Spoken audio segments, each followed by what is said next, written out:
And to the extent where we are at the moment,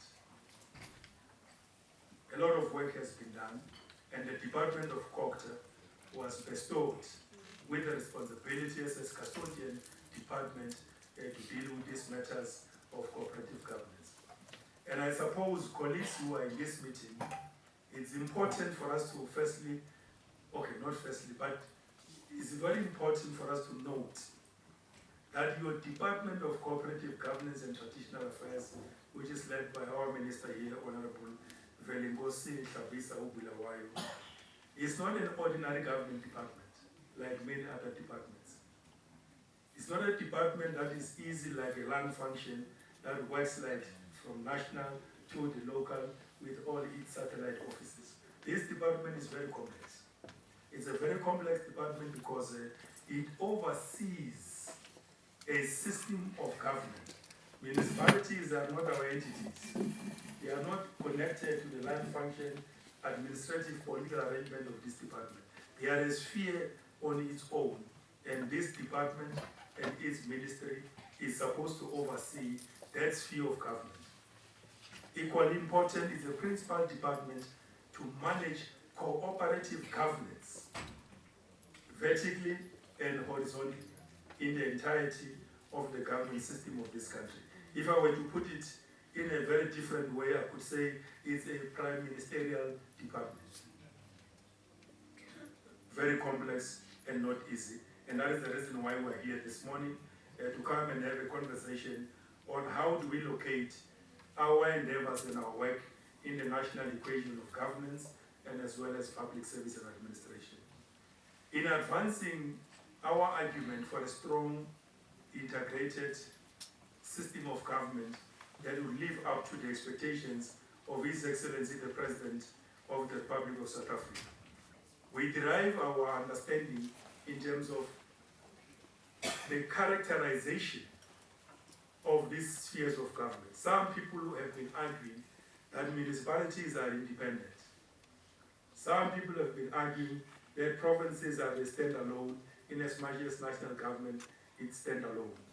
And I think that is not correct. Section 40 of the country's constitution characterizes these spheres of government as distinct, which means they've got their own unique characteristics, but they are not independent. They are interrelated and interdependent between and amongst themselves.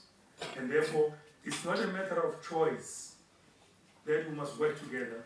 It's a matter embedded in the code, what enjoined by the Constitution. And that is where the district development model, not just as a mechanism, it's a system that His Excellency designed because over years, intergovernmental relations have not been able to produce the desired results as they were anticipated in the Constitution. And therefore, Chapter 10 gives us those fundamental principles articulated in 195 of the country's Constitution. We assume that every public servant in the country, including even ourselves in the political sphere, we understand those fundamental principles of our Constitution. As we do so, I thought that it would also be very important to put first to argue for a very strong system of IGR, but based on intergovernmental relations to advance this district development model.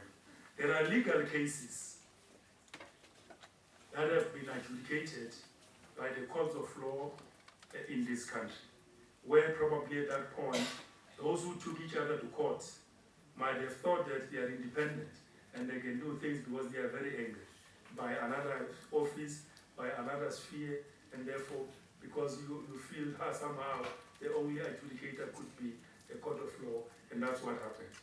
So there are about few case studies. I won't go into the details. Colleagues can go and we'll share this paper probably, so that you can also reinforce your argument going forward. We looked at the case that was adjudicated in 2001 by the Constitutional Court between the Independent Electoral Commission and as well as Langeban Municipality. And to the extent that the argument was about the municipality not being very happy about how the IEC have adjudicated on some of the cases in their own area of work. And the court, in their determination, emphasized the need that, in as much as you want us to come and look at your case, don't forget the fact that Section 40 and 41 of the country's constitution provides mechanisms for intergovernmental dispute. So you are enforced by those provisions in law to talk amongst yourselves before you come to court.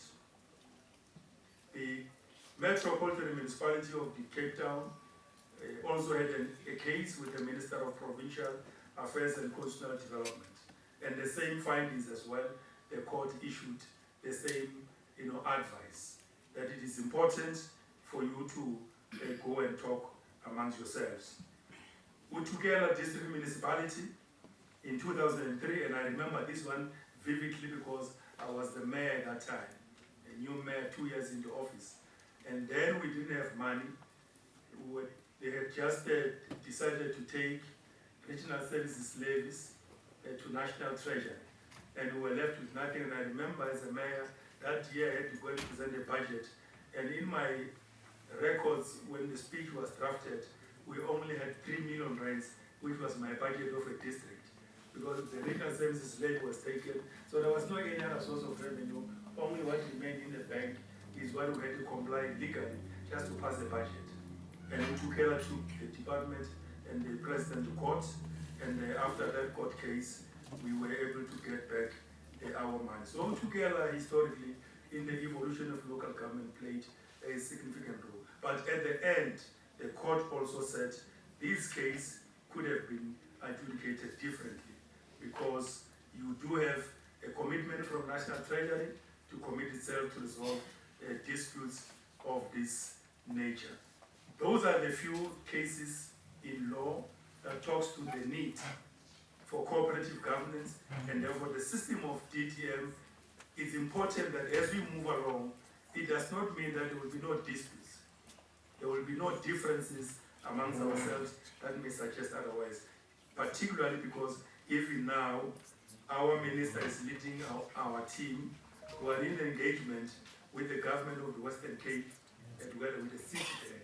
They have declared a dispute on the district development model because in their interpretation, they are saying that these regulations have what they call, they represent a significant outreach into the sphere of local government, and therefore they are not implementing the DTM as things are. Now, it means we're supposed to take them to court, so we can't take them to court. Because out of this case law studies I have referred to just earlier on above, shows to us that it is important to have a discussion so that solutions could be found in terms of these matters. The minister is leading that team who are engaging with our colleagues with regard to these matters. The essence of the cooperative governance in intergovernmental relations, therefore, becomes extremely important.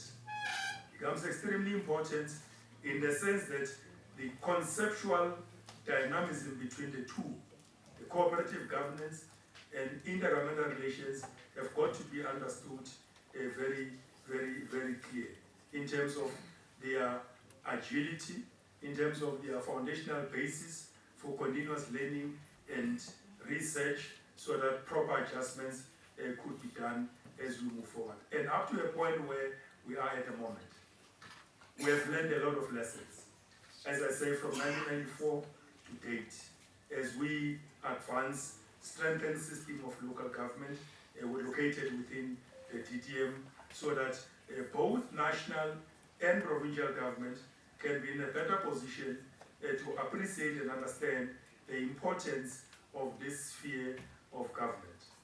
As we strengthen this system going forward, the National Development Plan, which is the social and economic development macro plan of the Republic, in this regard it says it advocates for an improved coordination with regard to planning and development in the entirety of government. And what does it mean?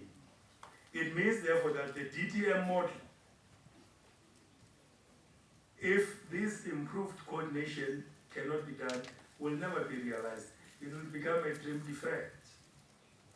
It will become a dream deferred because it means a total transformation of how systems of government from a planning point of view are being undertaken in this country.